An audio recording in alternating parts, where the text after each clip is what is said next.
मैं doctor S Pathak, senior faculty of history.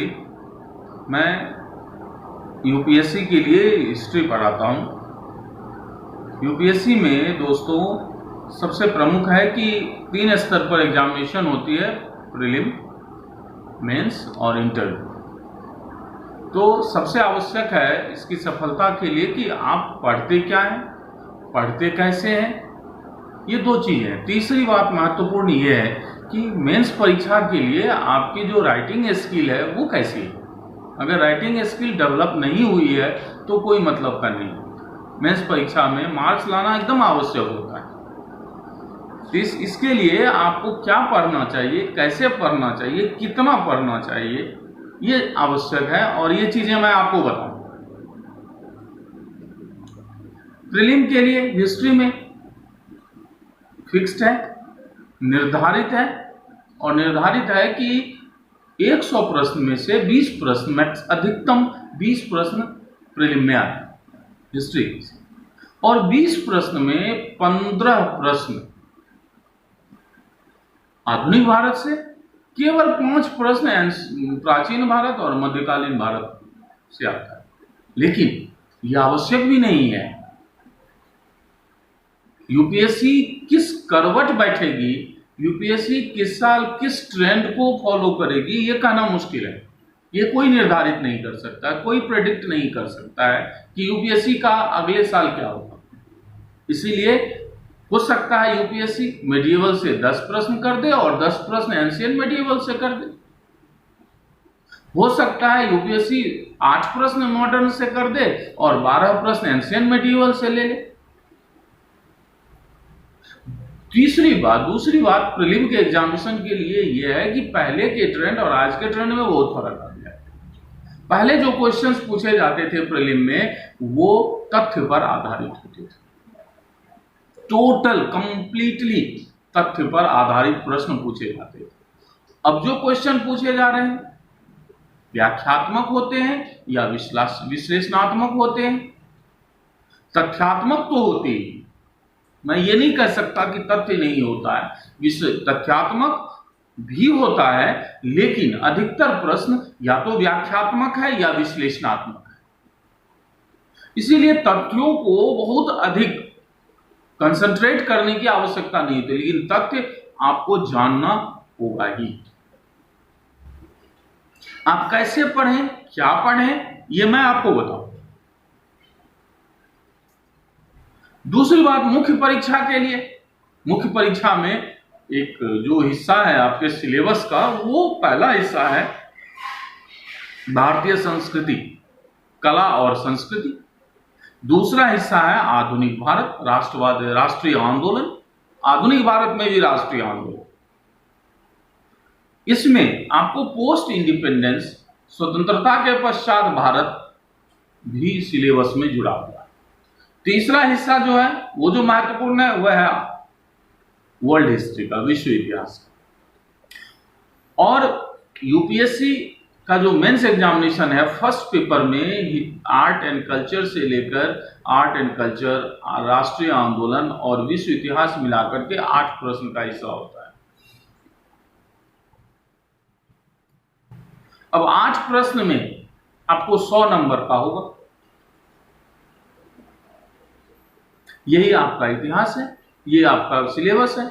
अब art and culture में, कला और संस्कृति में क्या क्या पढ़ना है, कितना पढ़ना है, एक चीज तो यह निर्भर है, और कैसे पढ़े। दूसरी बात मेंस के लिए है कि आपके लिए मेंस का जो परीक्षा का जो पैटर्न है वो एकदम अब नवीन है, और वो आप कितने इसमें पूर्ण रूप से दक्ष हैं लिखने में, ये इस पर में आपका जो अंक आएगा, आपको जो मार्क्स आएंगे वो निर्भर करता है। आपको क्वेश्चन शब्द निर्धारित होंगे, समय निर्धारित होगा, और जो लिखने के लिए उत्तर लिखने का जो स्पेस है वो भी निर्धारित होगा। निर्धारित समय में, निर्धारित शब्दों में, निर्धारित जगह में आपको संपूर्ण उत्तर लिखेंगे, तभी जाके मार्क्स आता है। और ये आप कैसे करें, मैं आपको एक एग्जाम्पल देता हूं कि अगर क्वेश्चन ये पूछा जाता है कि समाज में सामान्य रूप से राधा कृष्ण की बांसुरी बजाते राधा कृष्ण की मूर्ति बहुत अधिक लोकप्रिय है। इसकी व्याख्या करें। अब आप इसका आंसर लिखना है आपको, और आपके शब्द दिए गए हैं 100 शब्द और जगह भी निर्धारित है। समय आपके लिए अधिकतम 7 से 7.5 मिनट का।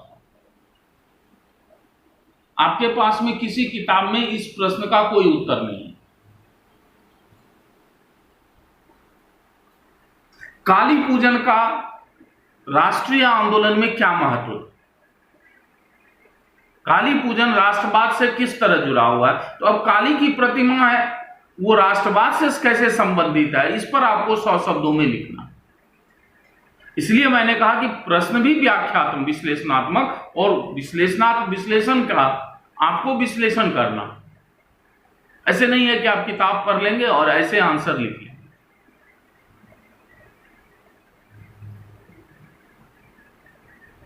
इसी तरह से अगर राष्ट्रीय आंदोलन में आप चलते हैं तो आर्ट, कला और संस्कृति में तो एक हिस्सा इसका है मूर्ति कला।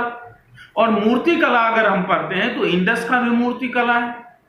फिर मूर्ति कला सीधे शुरू हो जाएगा मौर्य काल से। मौर्य काल के बाद अगर मौर्योत्तर काल में आप आएंगे तो यहां 3 तरह के मूर्ति कला से संबंधित मिलेंगे। एक मथुरा कला है, एक गांधार कला है, एक अमरावती कला है।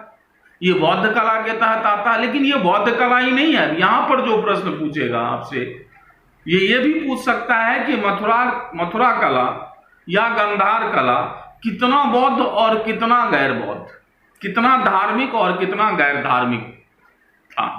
अब आप इसकी व्याख्या करिए। अब ये प्रश्न आपसे नहीं पूछा जाएगा कि मथुरा कला की विशेषताएं क्या है, गांधार कला की विशेषताएं क्या है, उसके मूर्ति के निर्माण की विशेषताएं क्या है, तो ये सारी बातें आप भूल जाइए।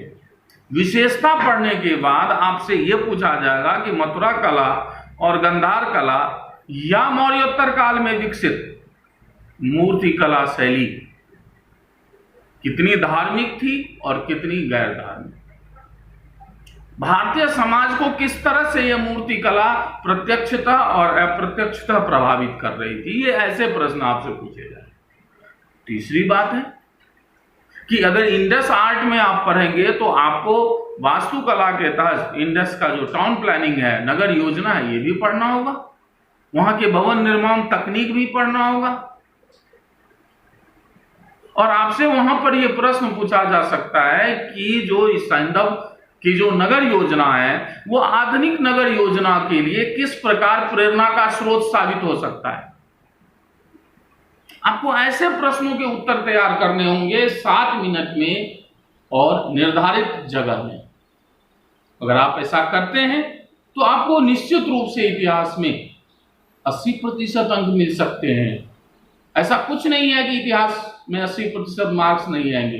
निर्भर करता है कि आपका स्टैंडर्ड ऑफ आंसर जो है वो कैसा है।